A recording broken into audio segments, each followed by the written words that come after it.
પાટણ ચેનલમાં તમારું સ્વાગત છે। આજે અમે દૂધપાક બનાવી રહ્યા છીએ।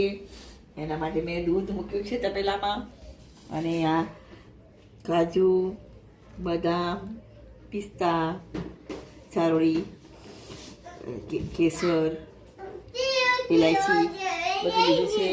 અને હું હવે અંદર બધું એડ કરીશ।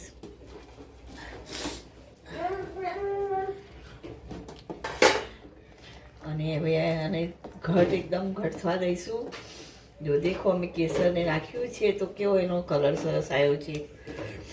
કલર હાલ તરત જ કલર આવી ગયો મસ્ત। ખાંડ પણ નાખી છે, અને હવે એને અમે ઉકાળીશું થોડી વાર, એટલે એકદમ ઘટ થાય ને પછી જ ખાવામાં મજા આવે। પછી ઘટ થઈ જાય એટલે અમે નીચે ઉતારી દઈશું, અને પછી એને ઠંડો એકદમ થવા દઈશું। એકદમ ઠંડો થઈ જાય ને એટલે ખાવામાં બહુ મજા આવે ખાવામાં।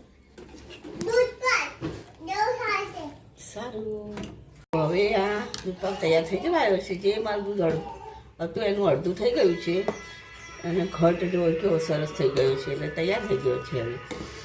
હવે અમે એના ગેસની ફ્લેમ બંધ કરીશું। દૂધપાક માટે મેં પૂરી બનાવી છે।